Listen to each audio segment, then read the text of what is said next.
तो थॉर की पहली फिल्म के बारे में जब भी बात होती है तो लोग ज़्यादा से ज़्यादा यही कहते हैं कि हाँ भाई वही फिल्म ना जिसमें थॉर अर्थ पे आता है और कॉफ़ी का कप तोड़ देता है, हैमर उससे उठाया नहीं जाता, हेयरलाइन उसके एनिमल के रणबीर से ज़्यादा इंटैक्ट थी। बहुत क्यूट स्टोरी थी, बस इसी से आगे कन्वर्सेशन खत्म हो जाती है। लेकिन मैं आज आपको ये बताना चाहता हूँ कि थॉर एक्चुअली एक सीरियसली अंडररेटेड फिल्म है, जो कि स्टोरी है एक रॉयल फैमिली की ट्रेजेडी के बारे में। और अगर आप इसको एक शेक्सपियरियन लेंस से देखते हो तो ये एमसीयू के पहले फेज की सबसे डेंस और इमोशनली कंप्लीट फिल्म्स में से एक बन जाती है। ये एक सिंपल ओरिजिन स्टोरी नहीं है, ये एक स्टोरी है प्राइड के बारे में, सक्सेशन के बारे में और एक पिता के उस डर के बारे में कि कहीं उसका बेटा वही गलतियां ना करे जो उसने करी थी। केनेथ ब्राना ने इस फिल्म को डायरेक्ट किया था और अगर आप नहीं जानते तो ये सेम केनेथ ब्राना है जिसने हैमलेट और हेनरी फाइव जैसे शेक्सपियर एडेप्टेशंस बनाए हैं। और फिल्म का पूरा स्ट्रक्चर एक क्लासिकल ट्रेजेडी जैसा ही है, जिसमें एक एरोगेंट प्रिंस है, एक फ्लॉड किंग है, एक ब्रोकन ब्रदर है और एक फैमिली है जो अपने ही सीक्रेट्स के बोझ से टूट जाती है। तो दोस्तों आपका स्वागत है रोड टू डूम्सडे के 4th एपिसोड में, जहां मैं आपका पर्सपेक्टिव चेंज करने आया हूं पहली थॉर मूवी के बारे में। तो बिना किसी देरी के चलिए शुरू करते हैं। तो जब मैंने शेक्सपियरियन फैमिली ट्रेजेडी की बात करी तो आइए इसी से हमारी बात शुरू करते हैं। देखो, अगर आप थॉर को एक नॉर्मल सुपर हीरो फिल्म की तरह देखोगे तो आपको लगेगा कि ये एक सिंपल स्टोरी है जिसमें एक पावरफुल बंदा अपनी पावर्स खो देता है और थोड़ी मेहनत करने के बाद उसको उसकी पावर्स वापस मिल जाती है। पर एक्चुअली में फिल्म का जो कोर स्ट्रक्चर है वो बहुत क्लोजली एक शेक्सपियरियन डायनेस्टिक ट्रेजेडी से मिलता जुलता है। आपने किंग लियर का नाम सुना है? एक ऐसा राजा जो उम्र के साथ जिद्दी हो गया, उसे लगता है कि वो हमेशा सही है और इसी चक्कर में वो देख ही नहीं पाता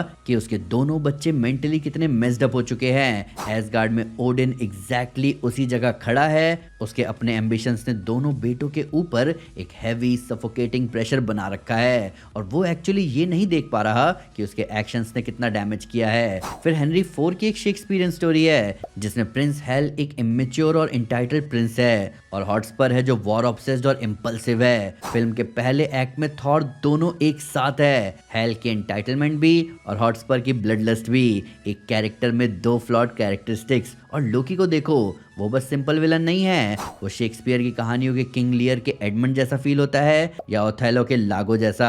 एक ऐसा कैरेक्टर जो बिना बात इवल नहीं है या वो बिना बात बुरा नहीं कर रहा, यानी कि सीधे शब्दों में कहा जाए तो वो नेचुरली इवल नहीं है। उसकी प्रॉब्लम उसके अंदर की इनसिक्योरिटी है। उसको लगता है कि वो फैमिली में फिट ही नहीं होता, उसको साइड कर दिया गया है। उसका विलन वाला रूप ईगो और जेलसी से ज्यादा उस फीलिंग से आता है कि मैं कभी एनफ था ही नहीं। इस फिल्म में भाइयों के बीच जो टेंशन है ना, वो पूरा शेक्सपियर वाली वाइब देता है। थॉर और लोकी को साथ देखते हो तो क्लियर हो जाता है कि ये सिंपल हीरो वर्सेस विलन वाली स्टोरी नहीं है। ये दो भाइयों की कहानी है जो एक ही टॉक्सिक एनवायरनमेंट में बड़े हुए, एक ही सेल्फ ऑब्सेस्ड पेरेंटिंग का इफेक्ट झेला, लेकिन दोनों ने उस इफेक्ट को बिल्कुल अलग तरीके से हैंडल किया। अब आते हैं हमारे अगले पॉइंट पर कि थॉर बनने वाला था अगला ओडिन। अब यहाँ एक चीज है जो लोग मोस्टली मिस करते हैं और यही चीज इस फिल्म को जेन्युइनली इंटरेस्टिंग बनाता है। फिल्म की स्टार्टिंग में थॉर को एक ऐसा एसगार्डियन दिखाया जाता है जो कि एक तानाशाह बनने के रास्ते पर है और शुरू में उसको देखकर कोई नहीं कह सकता कि ये बंदा कभी हीरो बनेगा भी। अब अगर आप थॉर के पिता ओडिन पर ध्यान दो तो ओडिन ने अपनी जवानी में खून खराबा करके जीत हासिल की, 9 रियल्स को फोर्सेस से झुकाया और बाद में जो शांति बनाई ना, वो असल में सिर्फ एसगार्ड की मिलिट्री पावर के दम पर टिकी हुई है। ओडिन का वॉल्ट जिसमें कास्केट ऑफ एंशिएंट विंटर्स और दूसरे आर्टिफैक्ट्स रखे हैं, वो एक म्यूजियम नहीं है, वो एक ट्रॉफी रूम है जिसमें कॉन्कर्ड कल्चर्स की चीजें सजी हुई हैं। और थॉर की जो पहले एक्ट की सोच है वो एग्जैक्टली इसी आइडियोलॉजी को रिफ्लेक्ट करती है। जब फ्रॉस्ट जाइंट्स एसगार्ड में घुस आते हैं, थॉर का इमीडिएट रिस्पांस ये नहीं है कि सिचुएशन को डिप्लोमेटिकली हैंडल करें, उसका रिस्पांस ये है कि सीधा योटनहाइम जाकर उन्हें दिखाओ कि एसगार्ड क्या चीज है। एक जगह पे वो ओडिन से डायरेक्टली कहता भी है कि वो चाहता है कि फ्रॉस्ट जाइंट्स उससे डरें जैसे वो कभी ओडिन से डरते थे। वो लिटरली अपने पिता के कॉन्करिंग पास्ट को जस्टिफाई कर रहा है अपनी खून की भूख से। और फिर वो क्या करता है, एक डायरेक्ट ऑर्डर तोड़कर, एक सेंचुरीज ओल्ड ट्रीटी को तोड़कर, बिना ये सोचे कि अंजाम क्या होगा, वो योटनहाइम पर अटैक कर देता है, सिर्फ इसलिए कि उसकी ईगो हर्ट हुई है। ओडिन ने उस मोमेंट में क्लियरली देखा कि थॉर वही बन रहा है जो वो खुद थे कभी। वो एक ऐसा शासक बनने के रास्ते पर है जो पावर को डोमिनेशन समझता है और डिप्लोमेसी को वीकनेस। ओडिन ने इसके बाद थॉर को पनिश किया, उससे उसकी पावर छीन ली और उसे अर्थ पर भेज दिया। मुझे लगता है कि ये जो रियलाइजेशन था ओडिन का, इसने एक कैटलिस्ट की तरह काम किया था। हालांकि पनिश तो वो वैसे भी आजकल में करने ही वाला था उसे, लेकिन सही बात कही जाए तो थॉर की इस हरकत ने ओडिन को हैरान करके रख दिया। ओडिन को थॉर में अपनी झलक दिख चुकी थी कि थॉर वही बनने वाला है जो ओडिन हुआ करते थे। यही आता है तीसरा पॉइंट,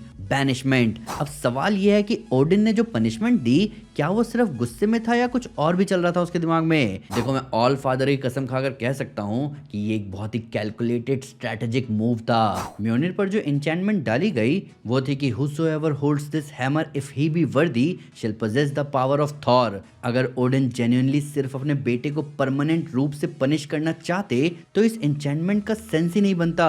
ओडिन या तो थॉर को परमानेंटली डी पावर करते या उसको हमेशा हमेशा के लिए बैनिश कर देते, पर ओडिन ने स्पेसिफिकली वर्दीनेस की कंडीशन बनाई कि अगर वर्दी होगा तो थॉर की पावर मिलेगी वरना नहीं। और ये वर्दीनेस की डेफिनेशन बिल्कुल न्यू थी। थॉर की एग्जिस्टिंग डेफिनेशन थी कि वर्दीनेस इक्वल्स फिजिकल स्ट्रेंथ और रॉयल ब्लड लाइन। ओडिन ने उस डेफिनेशन के बेसिक्स को ही चेंज करके कह दिया कि एक्चुअली वर्दीनेस होती है ह्यूमिलिटी, सेल्फ सेक्रीफाइस और एम्पैथी। ओडिन को पता था कि एसगार्ड की शान और शौकत और थॉर की अनबीटेबल स्ट्रेंथ उसे असली कंसिक्वेंसेस फील ही नहीं करने दे रही थी, इसलिए उसने थॉर को अर्थ पर भेजा, उसकी पावर्स छीन ली ताकि पहली बार थॉर को वल्नरेबिलिटी का टेस्ट मिले। ओडिन का ऐसा करना एक टफ पर बहुत ही जरूरी पेरेंटिंग डिसीजन था। बैनिशमेंट वाले सीन में एक मोमेंट है जब ओडिन अपना हेड नीचे झुकाता है और कहता है I was a fool to think you are ready. ये गुस्से में तो बिल्कुल नहीं कहा गया, ये एक फादर की ग्रीफ है जो रियलाइज कर रहा है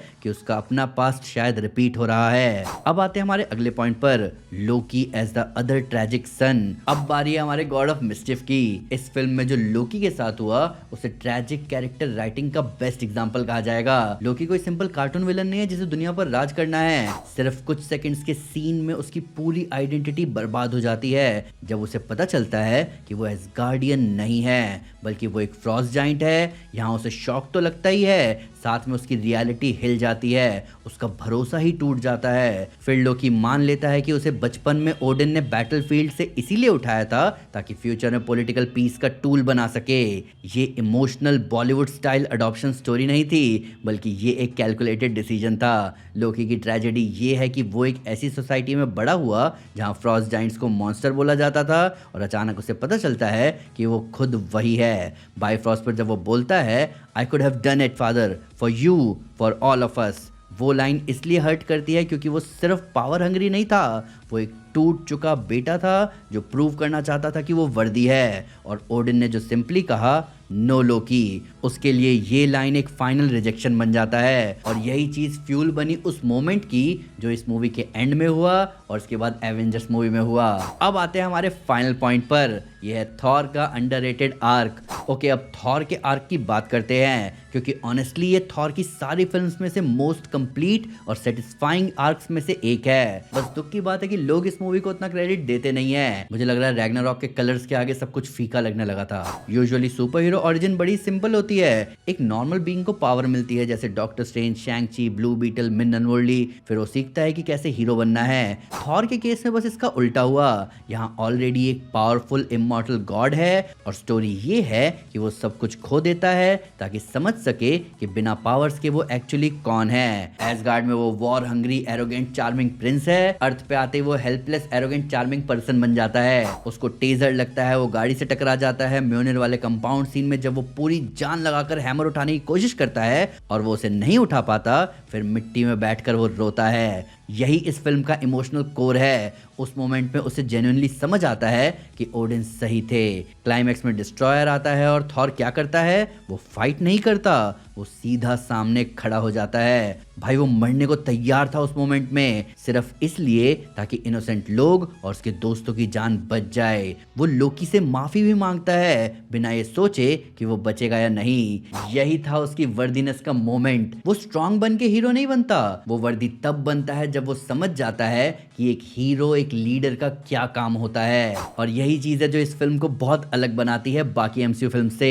टाइका वाइटिटी की थॉर रैग्नारॉक जेन्युइनली एक फन फिल्म है और क्रिस हेम्सवर्थ की कॉमेडी टाइमिंग उस फिल्म में जबरदस्त है। उस फिल्म की एक अलग ही वैल्यू है। पर भाई पहली थॉर मूवी एक अलग ही जॉनरा की फिल्म है। जब आप थॉर और लोकी के इमोशनल आर्क्स को देखते हो तो लोकी की इन्फिनिटी वॉर में डेथ, थॉर का ग्रीफ, एंड गेम में उसका डिप्रेशन, वो सब इतना हैवी फील होता है सिर्फ इसलिए क्योंकि 2011 की फिल्म ने उनके रिलेशनशिप को इतनी सिंसियरिटी और थिएट्रिकल सीरियसनेस से ट्रीट किया था। केनेथ ब्राना ने इस कंसेप्ट का मजाक बनाने से सीधा ही मना कर दिया था। उन्होंने अपनी मर्जी रखी और कहा कि ऑडियंस एक एजिंग नॉर्स गॉड के दर्द को सीरियसली लें जब वो अपने ही बेटे को डिसइनहेरिट करता है। और ऑनेस्टली ये अप्रोच काम कर गई। अगर आज आप थॉर की 2011 वाली फिल्म देखो तो उसे सिर्फ एक नॉर्मल सुपर हीरो फिल्म की तरह मत देखो, इसको एक फादर सन स्टोरी की तरह देखो। एक बाप जो अपने बेटे में अपना ही पुराना वायलेंट वर्जन देख लेता है और हिस्ट्री रिपीट ना हो इसलिए अपनी लाइफ का सबसे टफ डिसीजन लेता है। शायद यही एनिमल का फर्स्ट ड्राफ्ट था। तो भाई ये एक ऐसे बेटे की कहानी थी जो गॉड था, जिसे बाद में समझ में आता है कि एक लीडर, एक पावरफुल बीइंग होने का असली मतलब क्या है। और ये स्टोरी लोकी की भी है जो शायद एसगार्ड के इम्परफेक्ट सिस्टम का सबसे बड़ा विक्टिम बना। तो दोस्तों ये था एपिसोड 4 रोड टू डूम्सडे का। पहली थॉर मूवी को लेकर ये पर्सपेक्टिव कैसा लगा? अभी आप मुझे बताओ कि आपका पहली थॉर फिल्म को लेकर क्या सोच थी और अभी इस वीडियो के बाद वो सोच क्या है। इन सब के ऊपर क्या आप चाहोगे कि केनेथ ब्राना वापस से थॉर मूवी डायरेक्ट करें? आइए इन सब के बारे में कमेंट से डिटेल में बात करें। वीडियो अच्छी लगे तो लाइक जरूर करें, चैनल को सब्सक्राइब करना ना भूलिए, साथ ही साथ एक स्टेप आगे आकर अपने फेवरेट चैनल को सपोर्ट करें मेंबरशिप लेकर। Thank you guys, this is Aman Sinha, you are super super, piece.